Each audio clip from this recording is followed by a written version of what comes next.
Why do we picture a goblet of rich, red wine when we think of the Bible? The image is vivid. A dusty Judean hillside, vines heavy with grapes, and a table set for a feast where men and women raise cups in celebration or solemnity. It's a scene we've been taught to imagine, wine flowing freely at weddings, festivals, and even the Last Supper. But what if that picture, so familiar and comforting, isn't the full story? What if the wine in the Bible isn't what we think it is? Welcome to the Sacred Chronicle, where we uncover the hidden truths of Scripture. Subscribe to the channel, and I'll ask God to bring all the good things into your life. Tonight, we begin a journey to unravel a mystery that might just change how you see the Bible. Let's step back into the ancient world and question everything we thought we knew. Imagine a bustling marketplace in Jerusalem, the air thick with the scent of olives, bread, and sun-warmed grapes. Merchants call out, offering jars of liquid pressed from the vineyards just beyond the city walls. To us, the word wine conjures a single image, a fermented drink, bold and intoxicating, poured into glasses at dinners or celebrations. It's the drink we assume filled the cups at the wedding in Cana, the drink we picture in the hands of Jesus and his disciples. But in the ancient world, the line between wine and grape juice wasn't so clear. The Bible, written across centuries and cultures, uses words that don't always translate neatly into our modern understanding. And that's where the mystery begins. Let's start with the assumption most of us hold, that every mention of wine in the Bible refers to a fermented alcoholic drink. It's an easy assumption to make. After all, wine has been a part of human culture for thousands of years, and the Bible doesn't shy away from it. We read of Noah planting a vineyard and drinking until he was drunk, of feasts where wine flowed, and of Jesus turning water into wine at a wedding. These stories paint a picture of a drink that feels familiar, something we might order at a restaurant today. But what if the Bible's wine wasn't always what we imagine? What if the truth lies buried in the languages and customs of a world long gone? In ancient Israel, the grape harvest was a time of joy. Families gathered under the blazing sun, plucking clusters of purple and green, their hands stained with sweet juice. The grapes were pressed, sometimes right there in the fields, and the liquid was collected in jars or wineskins. Some of it was left to ferment, yes, but much of it was consumed fresh, a sweet, refreshing drink that could be stored for days or weeks. The Hebrew word often translated as wine is Yayin, a term that can mean either the fresh juice of the grape or its fermented cousin. The same ambiguity exists in the Greek of the New Testament, where the word Oinos carries a similar dual meaning. So, when we read wine in our English Bibles, are we seeing a full picture, or are we projecting our modern assumptions onto an ancient text? Consider this. The Bible doesn't just praise wine. It also warns against it. Proverbs speaks of wine as a mocker that leads to ruin, and the priests are forbidden from drinking it before entering the tabernacle.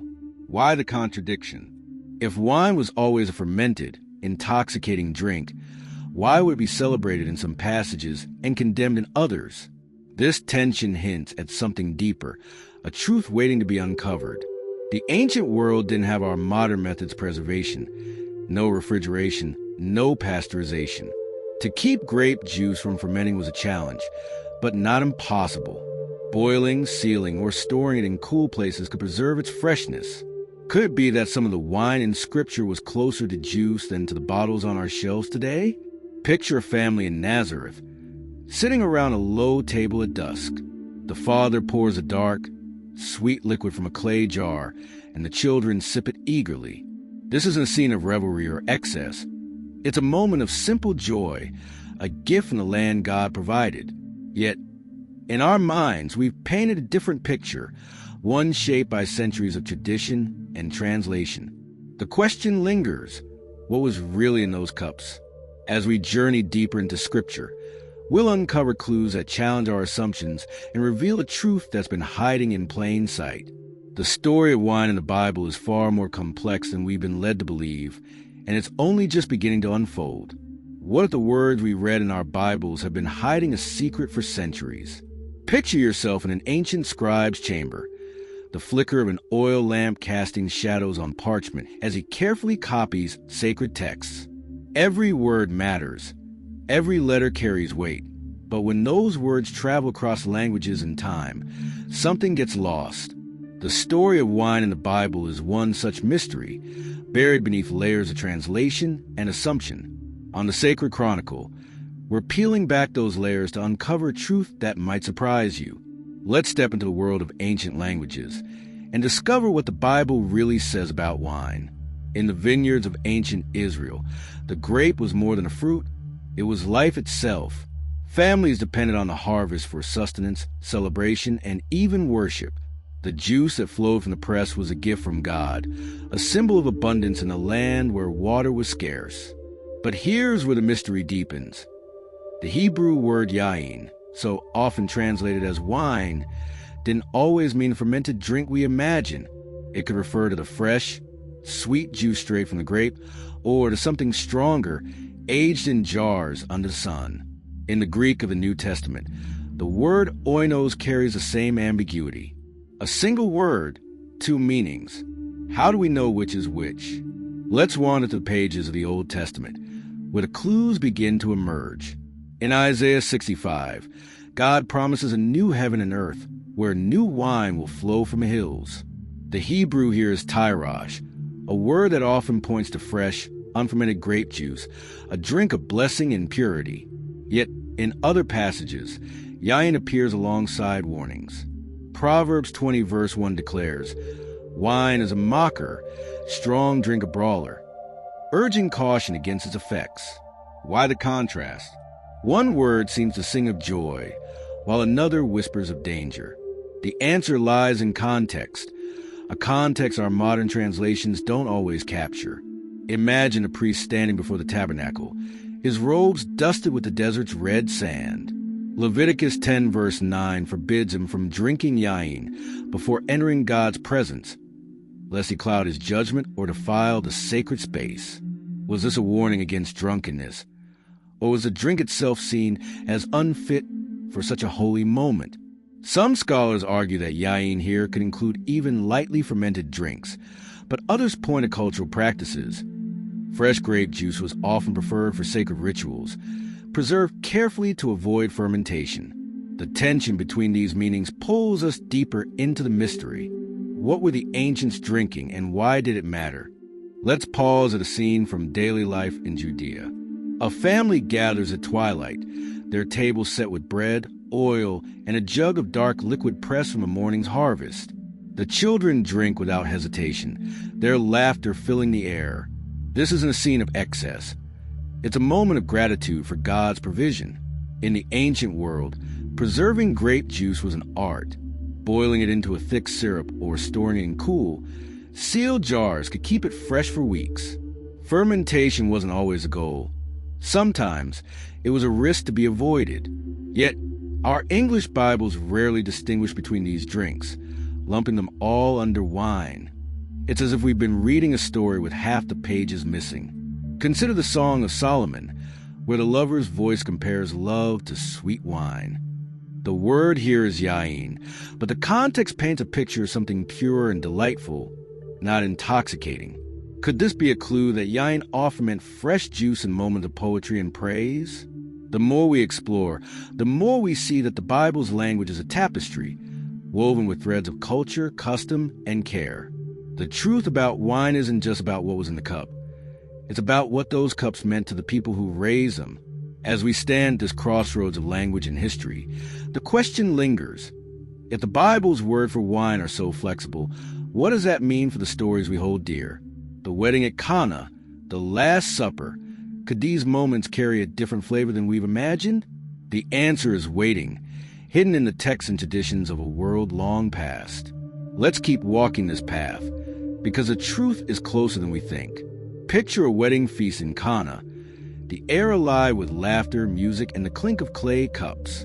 The sun dips low, casting a golden glow over tables laden with bread, figs, and jars of drink. Then the unthinkable happens. The wine runs out. Guests murmur. The host's face flushes with embarrassment, and a quiet figure in the crowd, Jesus, steps forward. with a word. He transforms water into wine, and the celebration is saved.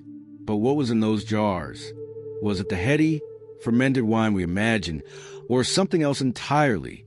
Welcome back to the Sacred Chronicle, where we're unraveling the mystery of wine in the Bible. Let's dive into the life of Jesus and ask, was his wine different? The miracle at Cana, found in John 2, is one of the most vivid stories in Scripture. The host, astonished, declares a new wine the best, served when lesser wine would have sufficed. Why the surprise? In our minds, we picture a rich, intoxicating vintage, something to rival the finest bottles of today. But let's step into the dusty streets of first-century Galilee and reconsider. In Jesus' time, wine wasn't always a potent drink. Grapes were pressed fresh, and their juice was often consumed quickly before fermentation could take hold. Could the best wine at Cana have been pure, unfermented juice, sweet, vibrant, and free of alcohol's bite? The question pulls us deeper into the story. Imagine the scene. Servants scurrying to fill 6 stone jars, each holding 20 to 30 gallons of water. Jesus speaks, and the water becomes wine. The master of the feast sips it and marvels, saying, "You've saved the best for last." In ancient weddings, fermented wine was served early, when guests could appreciate its flavor. As the night wore on, cheaper, diluted wine was brought out.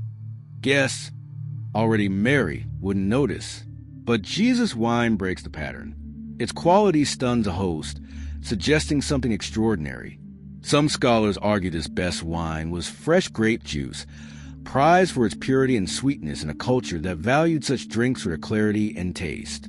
Others say it was lightly fermented, a low-alcohol wine common in daily life. What's the truth? Let's linger in Cana a moment longer. The Greek word used here is oinos, the same word we encountered in chapter 2. It could mean fermented wine or fresh juice, depending on the context. The Bible doesn't specify, but cultural clues offer hints. In the Mediterranean world, preserving grape juice was a skill. Families boiled juice into a thick syrup called sapa, which would be diluted later, or stored in cool, sealed jars to slow fermentation. At a wedding, where purity and abundance were celebrated, serving fresh juice wasn't just possible, it was desirable. Could Jesus, the one who came to fulfill the law, have chosen a drink that symbolized purity over intoxication? Now, let's shift to another moment in Jesus' life. His enemies called him a wine bibber, a glutton and drunkard, as recorded in Matthew 11, verse 19. The accusation stings, painting Jesus as a reveler who indulged in excess. But was this true, or a misunderstanding twisted by his critics?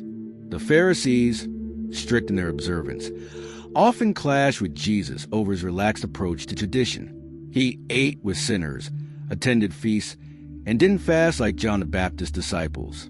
The wine they accused him of drinking could have been the same oinos served at Cana, fresh, communal, and far from the drunkenness they implied.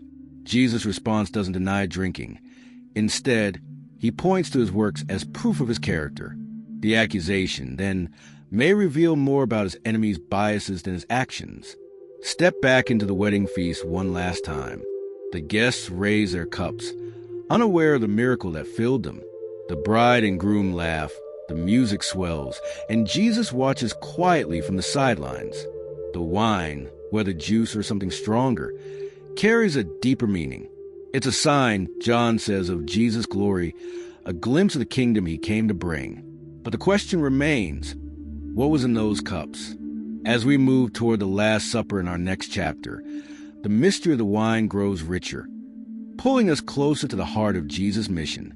The truth is waiting, shimmering just beneath the surface. The upper room is quiet, save for the soft murmur of voices and the rustle of robes against stone.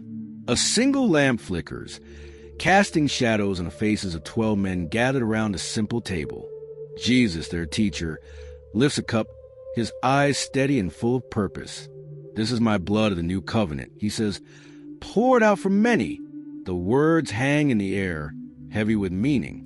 This is the Last Supper, the moment that defines the heart of the Christian faith. But what was in that cup? Was it the wine we imagine, Or something more, something deeper? Welcome back to the Sacred Chronicle, where we're chasing the truth about wine in the Bible. Let's step into the sacred moment and uncover its secrets. The Passover meal unfolds in Jerusalem, a city humming with the energy of the festival.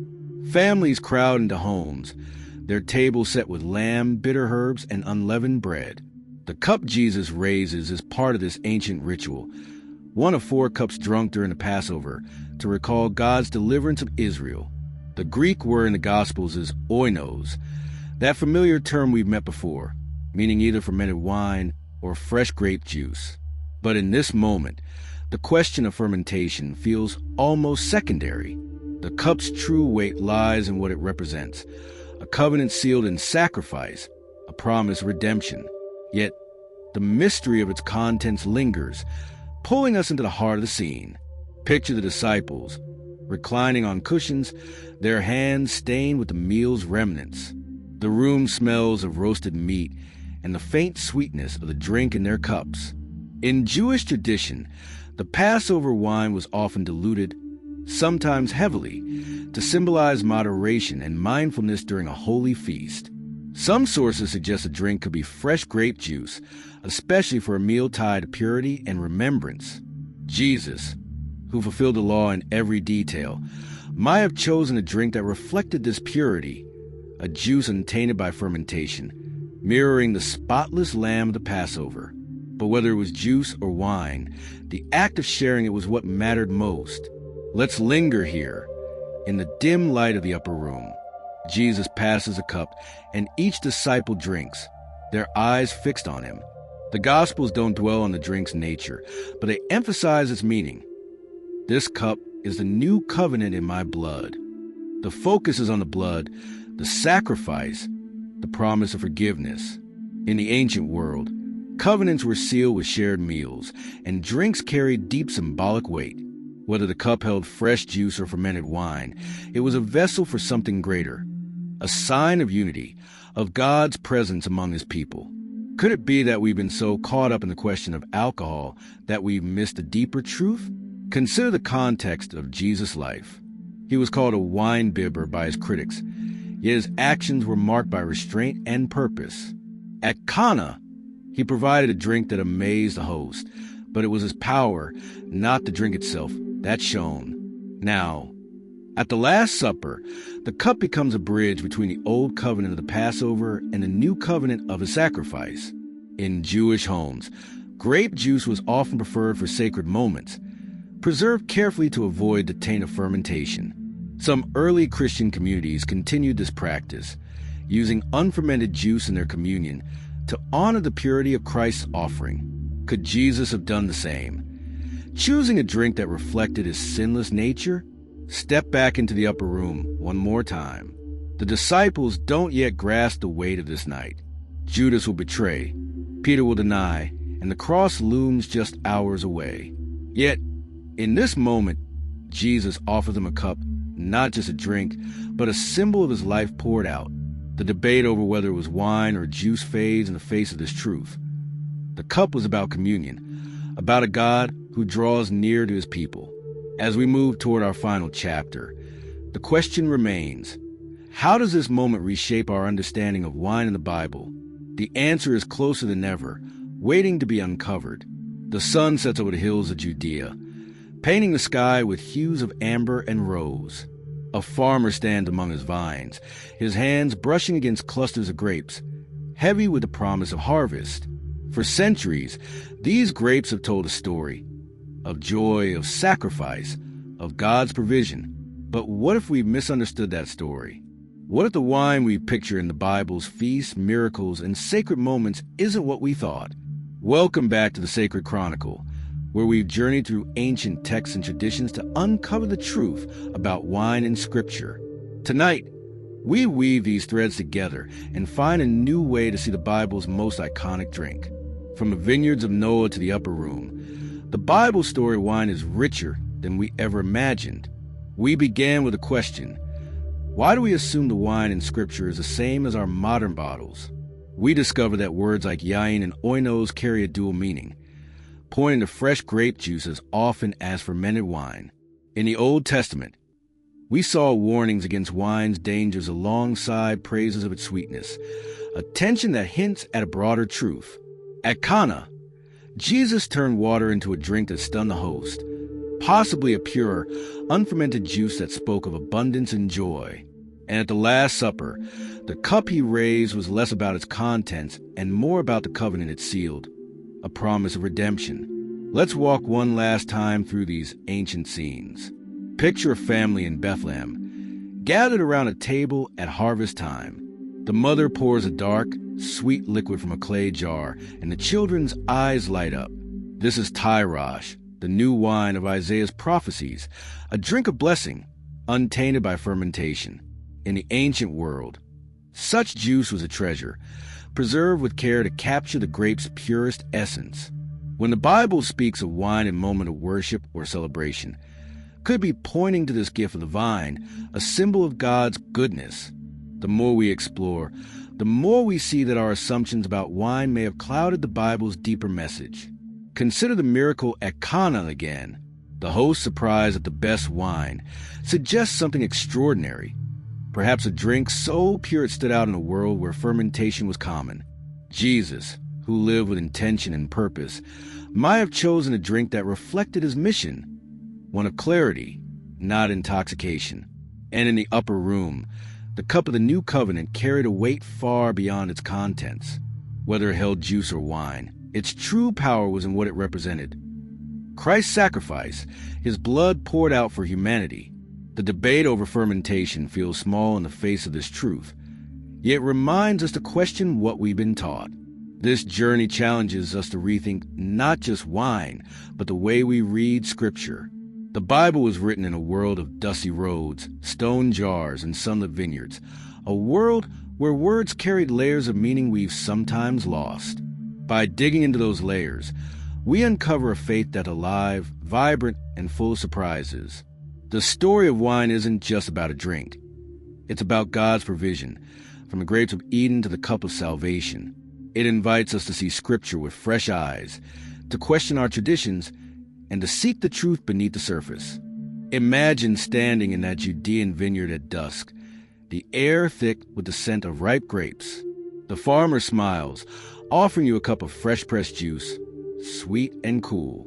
This is the Bible's world, a place where God's gifts are simple yet profound, where a single cup can tell a story of redemption. As we close this journey, the question lingers, will this change how you see the faith? The story of wine in the Bible shows us that even the smallest details can reveal God's heart. If this story has moved you or made you think, please share it. It might be just what someone else needs to hear. The story of wine in the Bible shows us that change is possible for everyone. If you enjoyed this content, subscribe and click the bell so you don't miss our next videos, where we'll explore the stories of other biblical characters and the valuable lessons they teach us. Just as God transformed these stories, He also has a plan for you. See you in the next video.